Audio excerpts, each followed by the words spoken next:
Число самозанятых жителей Коми перешло отметку в 10 тысяч человек. Репетиторы, мастера бьюти-индустрии, юристы, строители, сельхозпроизводители и автослесари. Все больше предпринимателей предпочитают узаконить свои отношения с государством и выходят из тени. Новая форма занятости позволяет экономить время и значительно облегчает общение с налоговой. Детали знает Ксения Лосева. Электронные платы, звук мотора и автомобили разных марок. Рабочий день Сергея Ипатенко вот уже который год начинается не с кофе. Уйти из найма и открыть собственное дело он решился еще в 2014-м. Вспоминает, тогда просто хотелось заниматься тем, что нравится. Удалось найти курсы, пройти обучение и даже получить грант на запуск бизнеса.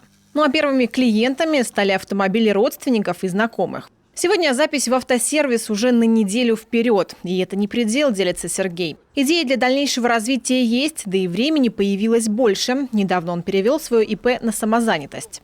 Все стало гораздо проще. Мне стало очень просто общаться с налоговой.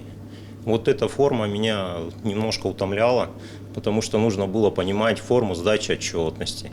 Нужно было следить за определенным графиком выплаты пенсионных, страховых и всего остального. Сейчас это просто мобильно. То есть я достал телефон, открыл приложение, у меня пришло уведомление, 2 кнопки я нажал, у меня с карты списались деньги. Все, мне больше ничего не надо.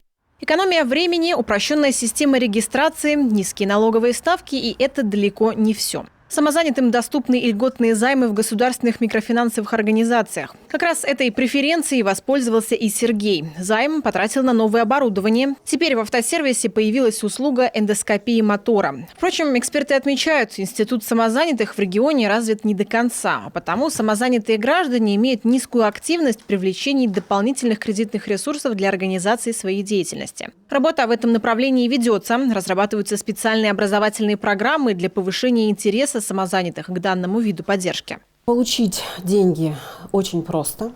Минимальный перечень документов – это паспорт, СНИЛС, справка из приложения «Мой налог», 2 справки, постановки на учет и о том, какие доходы получил самозанятый, какие налоги он с этого заплатил. Также мы просим предоставить нам документы, подтверждающие наличие текущих обязательств, и, естественно, документы по поручительству и по залогу, если они необходимы. Специальный налоговый режим начал действовать с января 2019 года в нескольких российских регионах. В Коми он пришел лишь в прошлом году, поэтому подводить итоги пока рано. Впрочем, промежуточные результаты уже есть. Достигнута отметка в 10 тысяч самозанятых. К началу 2025 года в республике должно быть не менее 6,9 тысяч. Такая цифра прописана в нацпроекте.